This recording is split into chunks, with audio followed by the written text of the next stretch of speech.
Welcome back to the channel. Today I want to talk about cakes for breeding in Palworld and making a cake base. I forgot you were in here.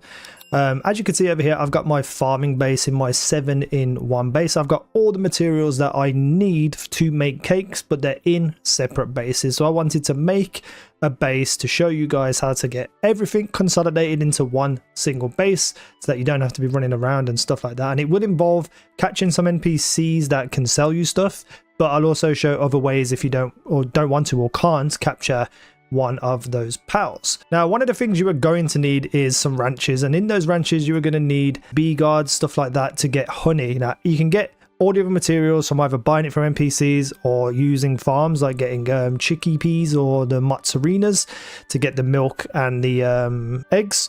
But for honey, this is the only way to get it, as far as I know anyway. So you want to make sure you have a lot of bee guards, which I'll show you the locations roughly of where all the pals are later on to be able to get honey. And this is my 7-in-1 base. If you did not know about this, I've made a whole tutorial on how to build this on my channel, so go and check it out if you want to make a nice big base with lots of different areas for lots of different things. Like this is my mining section and all that fun stuff. But let's go get building the base. So as you are going to build your base, you are going to need some materials for the pal box and the guild chest. So get some wood, get some stone, get some palladium fragments, get some ancient civilization parts, and some refined ingots. You don't need as much as I've got there. I just picked up half of what I had. So this base can be built anywhere. Like there's no specific needed place. I just built it across from my current base. I'm going to destroy this after because I've already got all my farming stuff.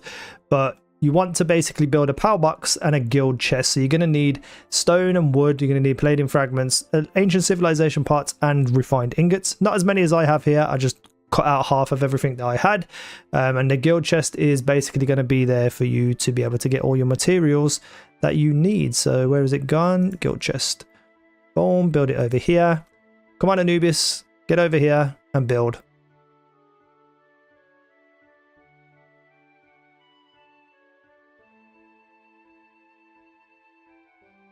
That was mean. He just killed his friend and then left that one alive, as if to be like a warning sign of like, if anyone comes here again, tell your friends not to come here again. So when it comes to pals, you don't necessarily need to have the best of all of them. These are just the ones that I use specifically. So Blazamut Ryus you can get from the tablets, the like endgame kind of raids, and they've got 4 mining and 4 flame kindling, you know, cooking things basically. And you're going to use these to not only cook but also mine as well, because there's going to be a mining portion of this. Or Zerks as well, because they have 4 electric, you know, very easy to just get electric and not have to worry about it. 2 of them is preferable. And then we've got Selines, which come from meteor drops, I think only at night time, and they have 4 handiwork and 3 transporting, because you're going to need some handiwork stuff and transporting. And then I got a whole bunch of things for transporting. So we've got a Wampo, Cryolonix is going to be my looking after my food, and then a Masanda Lux as well to also have that transporting, a Gory Rat to have that transporting too, and then a Jormuntide for watering, because we're going to need to use a mill. Then I'm going to fill the rest of the gaps with Anubises, because they can obviously have handiwork, which we're going to use, mining, which we're going to use, and transporting. And that's pretty much all you're going to need. I'll show you where to find those towards the end of the video. So we are going to have berries and wheat farms in this area, the wheat for the flour and the berries for the cake as well. But the berries will also feed your pals and stuff in general. So I put down a cold food box here, which we'll sort out later with the pals and stuff. But this is where the food is going to be stored. When it's got an ice pal, it's going to last dramatically longer before spoiling. So we're going to use that to our advantage in preventing the cake ingredients from spoiling, but also as well allow my pals to eat. Now you're going to need a whole bunch of beds. What I typically do with beds is put them around the edge.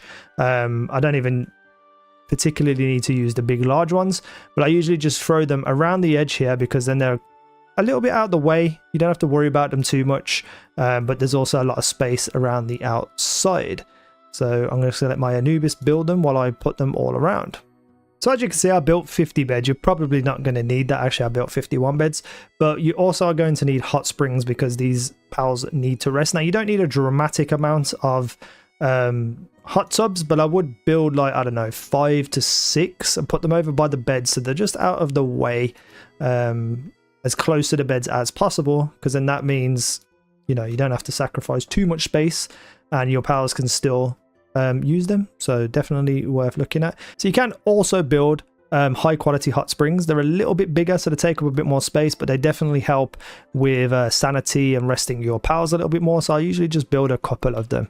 They're not that important. You can use the normal hot springs, but you know, why not use a little bit of space to help your pals not die or get injured or anything like that. Also as well, if you wanted to, you can encase the whole area with like foundations and walls and stuff to stop other pals from fighting you.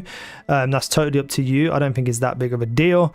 Most pals will run away like these guys do, but you know, if you want to avoid that, just make sure that you get all of your foundations and walls down. Next up, we are going to build the ranches. Now, I don't particularly have a lot of these, usually like 2 to 3, but just for the sake of this video, we'll make it into 4. And I'm just going to put these around the outside again by the beds, just so that we can save as much space as possible. With the amount of things that you can fit into one single base, you don't have to be as precise as I am, but I just feel like, you know, for aesthetics as well as knowing exactly where everything is that you need, probably the best place to put them is all together on one side. Right, next up, we're going to build a gold coin assembly line. This is going to give us basically unlimited money. You can even put down 2 of these if you want, if you've got enough materials.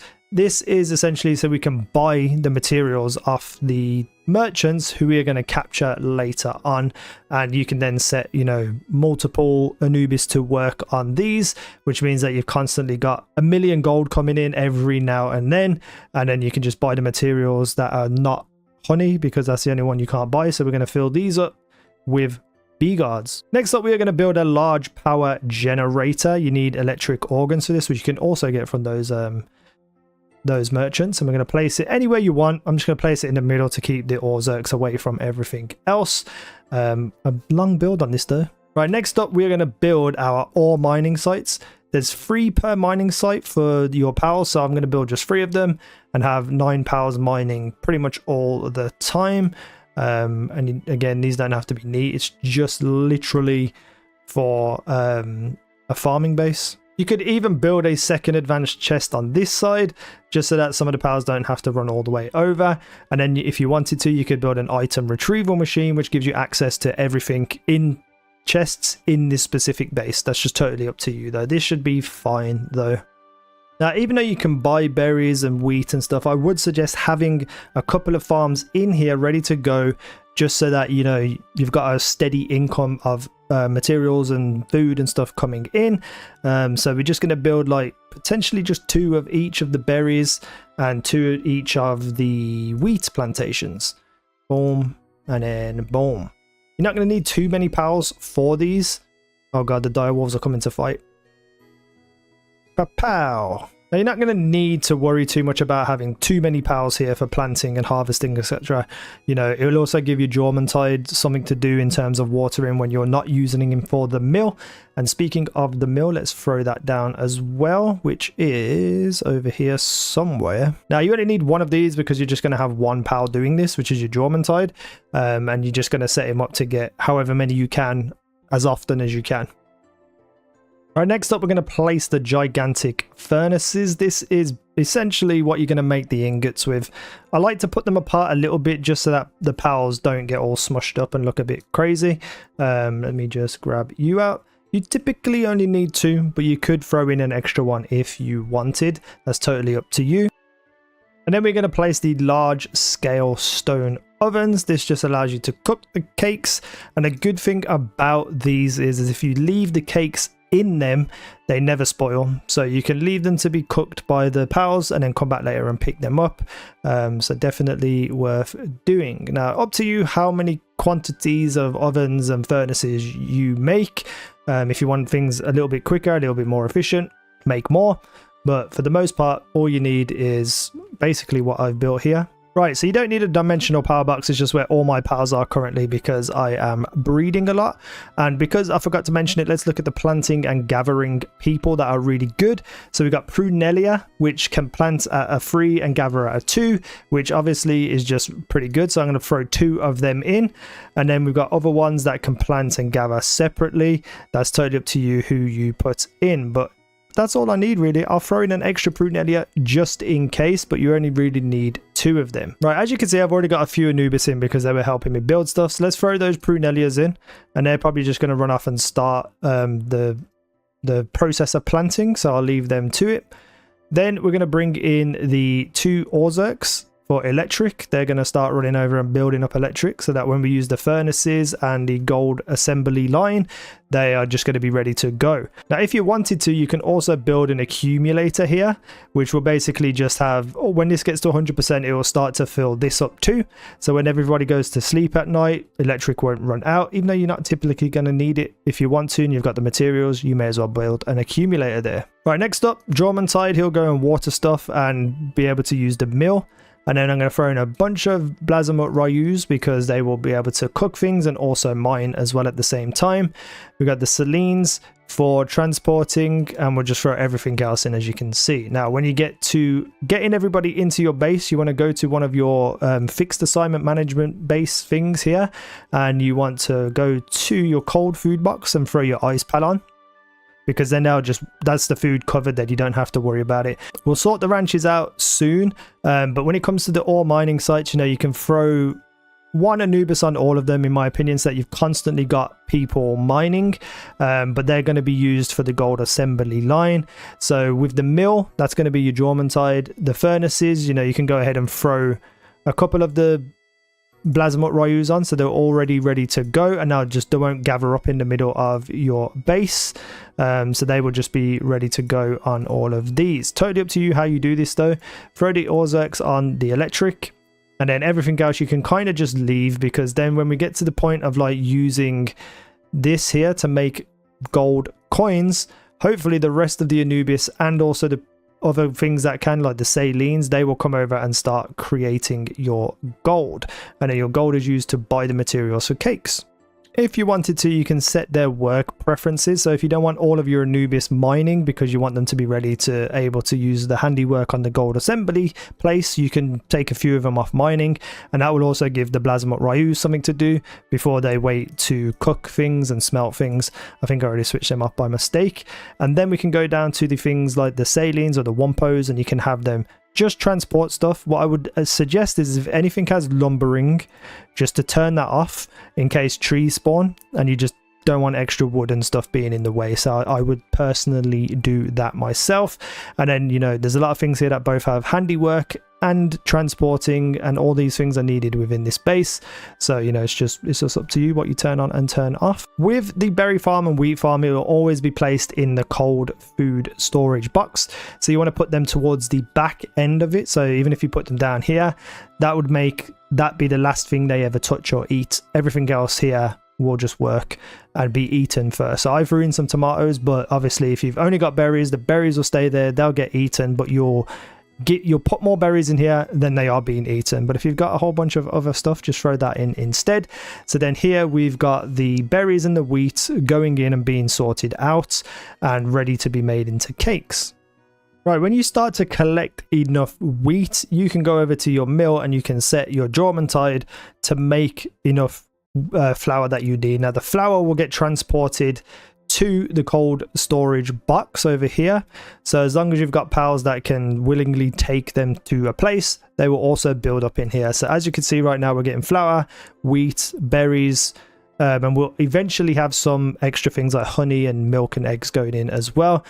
But we will have an NPC that we can buy from. So you don't need too much milk, you don't need too much eggs, just a steady little build up as you are playing the rest of the game and going out and doing stuff.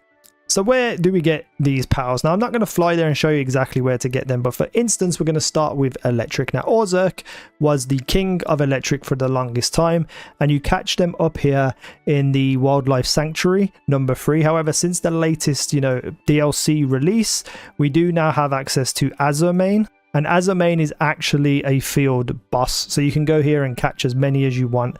You don't have to wait for them to spawn in the Wildlife Sanctuary. You can just come here, defeat them, capture them, go away for a little while, come back, capture another one, because you only really need 2 of each, and that is at -1102, -1316 on the new island at the top of the blue point area. It's not on the purple area, it's below, so if you follow the blue up all the way, you'll find Azurmane here. For water, for Jormuntide, you can find one here as a field boss as well. It's an alpha one, that big one that I've got in my base. That's at -175, -272, right in the center of the pretty much all the islands in the water here. Very easy to capture, very easy to use. You know, it's the perfect watering power. Right, now when it comes to kindling, I have obviously got a lot of Blazamut Ryus which come from the tablets that you put into the thing that spawns the final boss, and then you kill them, you get an egg from them, you hatch it, and it becomes a Blazamut Ryu. This is what you should be doing towards endgame anyway, but if you don't have access to this point yet, you want some other pals. So we've got the Jormuntide Ignis, which is over here in the Wildlife Sanctuary number 2. I think that's the only other pal with 4 kindling. So if you want to go here and find them, you know, you just have to fly in, see if they're there, fly out, fly back, etc.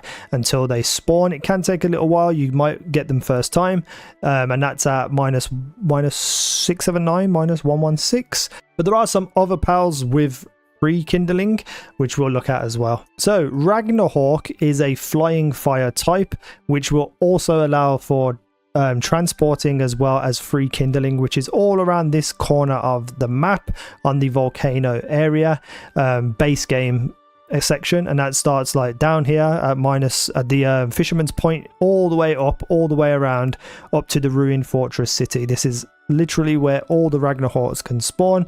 Definitely worth getting if you don't want to get the higher level quality things that might take longer. Ragnarhawk here will be perfect for this base for transporting and kindling. Also here at nighttime is the Blaze Howl Noct, which allows them to stay up all night. So if you're burning things overnight, they're going to be also really good as well. On top of that, in the daytime, Blaze Howls are here too. The normal Blazamuts are also good for mining, so all in this area in the daytime, you will find them for mining as well. So you can get a mining / fire pal. If you want to stack up on them, that's also going to be really, really good. There are a lot of other pals that do good mining as well. I would choose the Blazamuts because I've got kindling and mining for this base. Now, when it comes to handiwork, Anubis are pretty much the best you can get. However, it is only a field boss, and you can only capture one every now and again when it respawns, but that's at -135, -97. There are ways you can breed Anubises. One of the easiest ones is a Relaxosaurus and a Celeray together, and that will create an Anubis. So if you want a whole bunch of Anubis, try and do that way, and that's -140, -95. We also have Saline, which I showed you as well. This one here running around, where's it gone? I've lost it. These two here, they only spawn with meteorites. So if you go into your settings and turn your meteorite settings down so they're constantly spawning, eventually you'll get a Saline, which, you know, is just what you want. Now for Prunellias, you can get them from the new island, -1357, -970, right next to the deserted Ash Plateau as a field boss. You might have to go kill a whole bunch of different field bosses to gain access to this, but this is where you get Prunellia from as a guaranteed spawn. Prunellia also spawn all across this island, so if you want a guaranteed one, you can come to here. Otherwise, you're gonna have to fly around and find them, but very good for both planting and gathering. So for the farms, you might want to catch a couple of Mozzarinas, which are in this area here, a couple of Chickpeas, which are pretty much all over the place. So if we go here, I think there's some like on these islands, the starting islands, which makes sense. This island down here, these two islands up here, there's Chickpeas everywhere. Again, just capture 2 of them so you can have 2 cows and 2 chickens in one of the ranches. Right, now as for bee guard, they are around this island all over the place. Now depending on how many ranches you've built, depends on how many bee guards you need to capture. So I'm using 1 ranch for the 2 cows and the 2 chickens. So I need to catch 12 bee guards for the rest of the ranches. And that is on this island here at around 200, -74. They are all over this place here. So I'm going to go capture some of them for my ranch. Right, so now I've got all of my ranch pals. Well, not all of them, but I got majority of them. We're going to put chickpeas and cows in one. And then we're going to put all the bee guards in the others. I think I'm 1 short, but that's fine.